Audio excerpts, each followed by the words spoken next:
Okay. Good morning for everyone.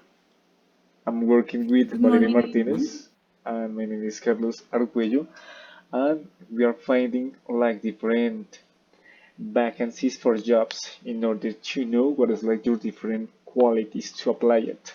For example, we're looking for motivation, for experience, for responsibilities, and also different requirements that are so necessary in order to have a job in our institution.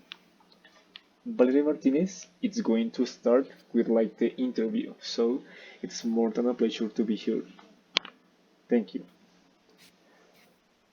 Okay, thank you so much, Carlos. So, thanks for coming today for the interview. Could you introduce yourself and tell us a little bit about your experience as an English teacher, please? Well, currently I am a teacher of an institute which is Praxis, and I think that one of the most important aspects to take into account is about experience and also how you can use experience to apply it in each student, the different attitudes that the students have in order to know what are the different needs and also how to fix and solve each one of that trouble, taking into account flexibility as one of the principal sources.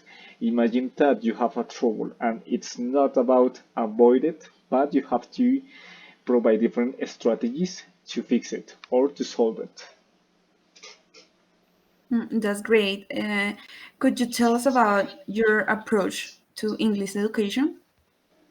Well, as I told you, I think that flexibility is one of the principal strategies that I could apply in English classes. Because imagine, I'm going to provide flexibility with didactic tools, for example, like images, flashcards, in order to write different ideas. Basically, students have to write different main ideas during the class to generate or create a general feedback about the topic that we are learning about. That could be like the principal approach of the class.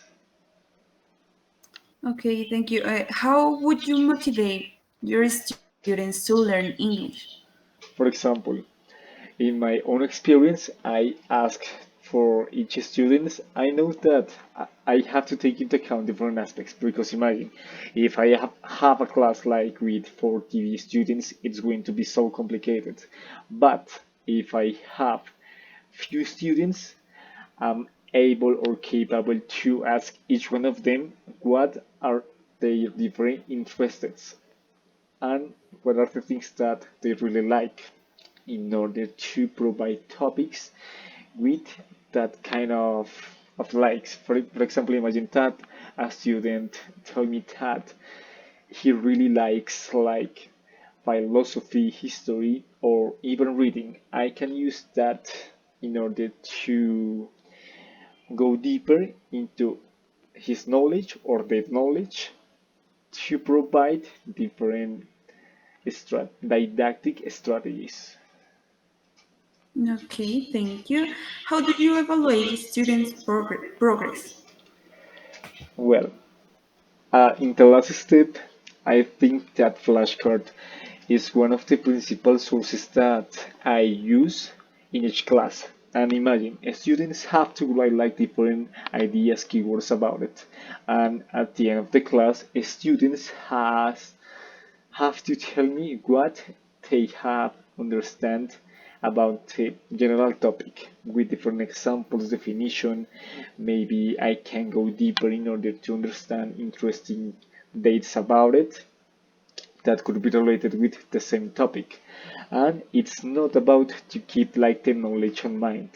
The students should be able to recognize different principal characteristics to keep it in their daily, to use it in real life. As I told you, it's not about memorization, it's about to use it.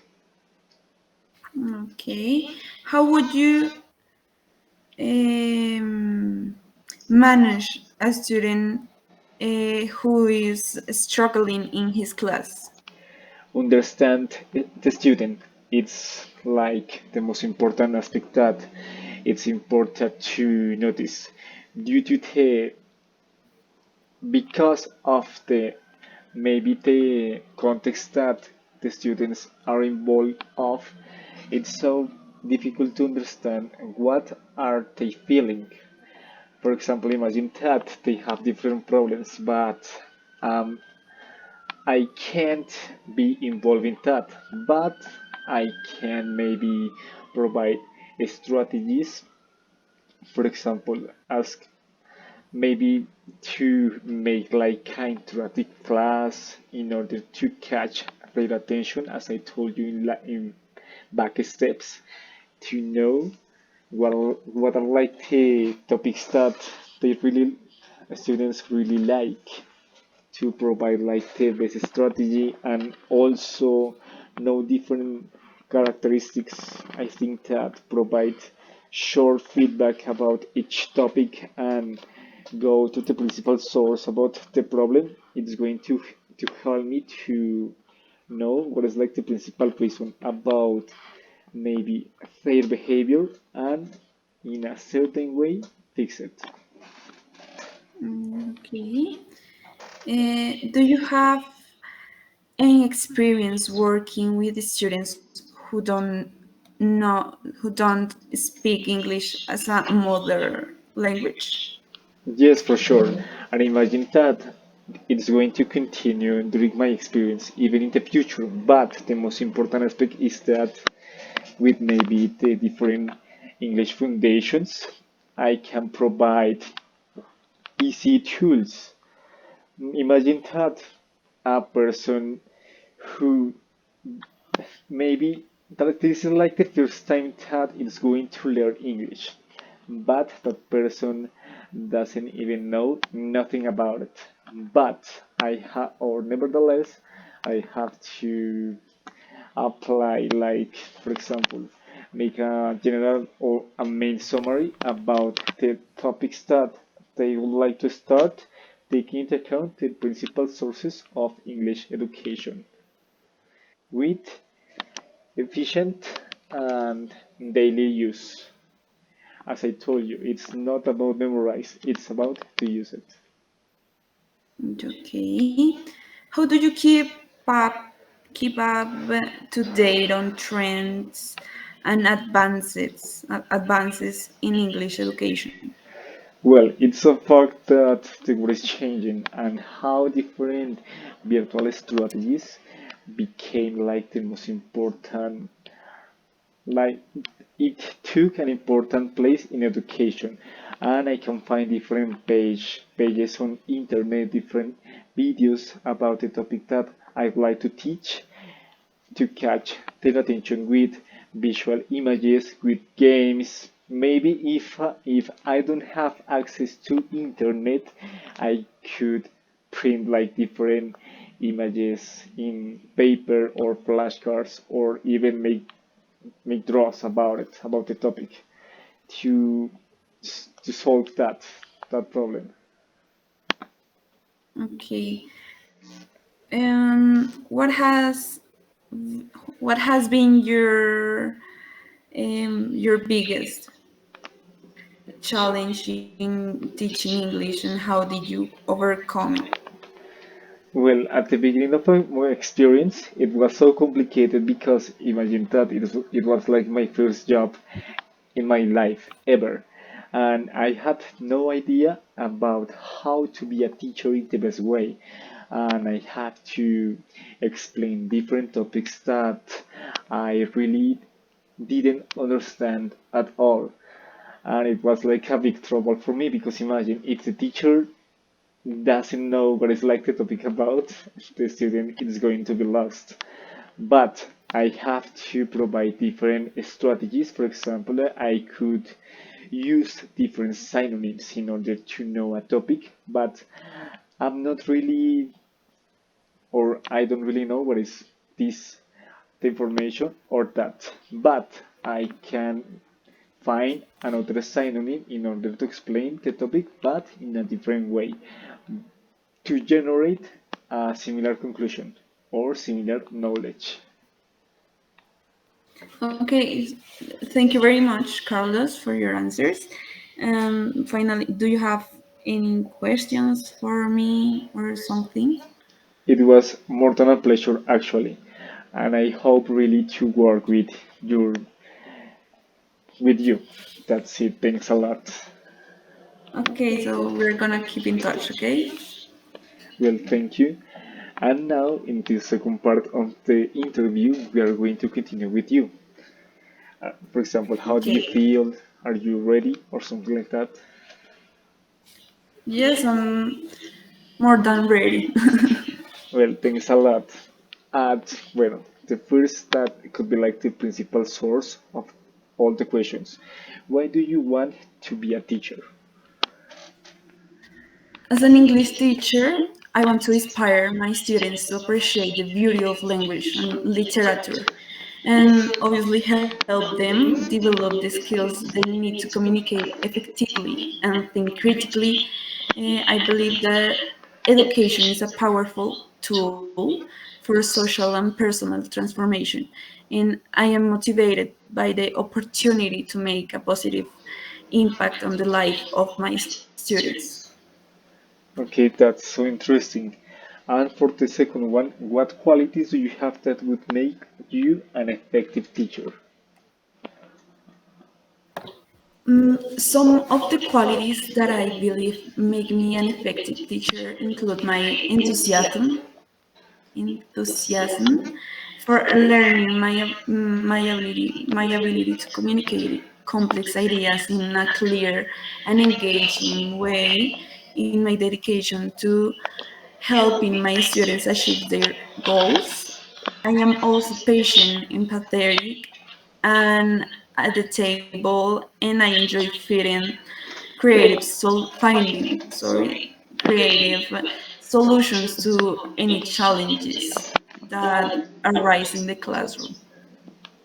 Okay, thank you. The next one is about what does the term equal opportunities mean to you?